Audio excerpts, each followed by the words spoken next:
Questão Cooperativa, com Adriana Amaral. Olá, Cláudio Montenegro, Cláudio Rangel, Matheus e todos os ouvintes da Rádio Pop Rio sintonizados no programa Cop Café pelas ondas do rádio ou nas redes sociais. No programa da semana passada, eu falei sobre as sobras na cooperativa. Se você não ouviu, entra lá no Instagram, questão_cooperativa e ouça, porque o tema de hoje é o complemento desse assunto tão importante após o fechamento do balanço para a realização da Assembleia Geral Ordinária, porque hoje eu vou falar sobre perdas. E atenção, um esclarecimento. O nome do quadro não é à toa. O significado de questão é exatamente pergunta, interrogação, ou, por metonímia, análise de um tema que leve à discussão ou debate. Portanto, não estou fazendo uma análise puramente jurídica ou contábil, estou levantando questionamentos. Feita essa observação, hoje eu vou complicar e já começo levantando a pergunta. Para as cooperativas, perda é o mesmo que prejuízo? Que os contadores não me trucidem, voltemos ao debate. A Lei 5764 de 71 cita perdas em alguns dos seus artigos, que são o inciso 4º do artigo 21, o inciso 1 do artigo 28, a linha C do inciso 1 do artigo 44 e o inciso 2 desse mesmo artigo 44. Exceto no artigo 28, todas as vezes que a lei se refere a perdas, o faz da seguinte forma: perdas decorrentes da insuficiência das contribuições para a cobertura das despesas da sociedade.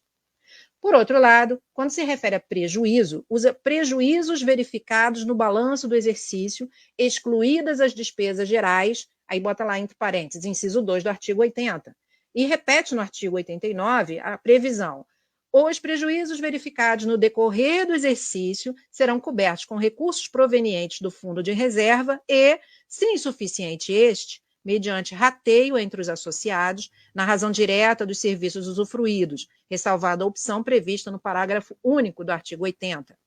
Essa ressalva a que se refere é a de rateio de despesas da cooperativa. O que eu quero dizer com isso é que a interpretação da lei nos dá a ideia de que perdas e prejuízo são coisas distintas, onde as perdas se referem à insuficiência de recursos para as despesas da cooperativa.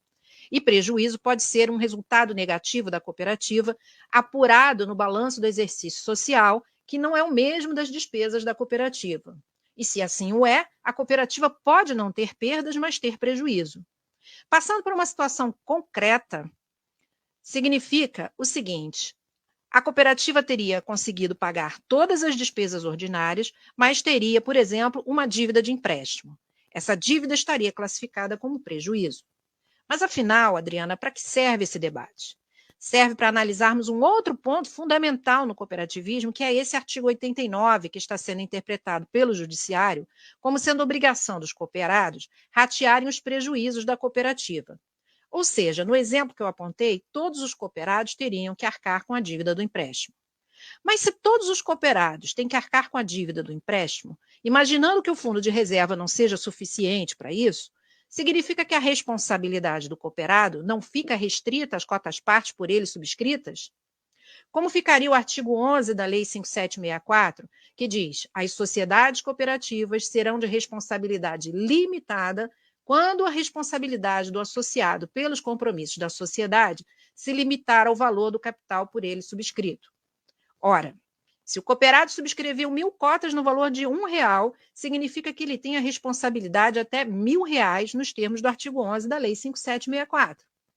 Mas se eu aplicar o artigo 89 e a interpretação que o Judiciário vem tendo dele, que diz que haverá rateio entre todos os cooperados quando há prejuízo, supondo que a dívida rateada ultrapasse o valor individual de R$1.000, o certo é que o cooperado pague até o limite das suas cotas. Ultrapassado esse valor, a cooperativa se tornaria insolvente. Aqui eu não estou questionando se a cooperativa vai parar ou não de funcionar. O que estou dizendo é que, pela interpretação do Judiciário, ainda que a cooperativa feche, cada cooperado terá que ratear o tal prejuízo. Se isso não acontece com as sociedades por cotas de responsabilidade limitada, por que esse ônus deve recair sobre uma cooperativa? Seria essa situação mais gravosa para a cooperativa do que para uma sociedade limitada?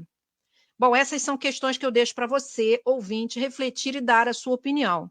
O Questão Cooperativa vai ficar por aqui aguardando a manifestação de vocês.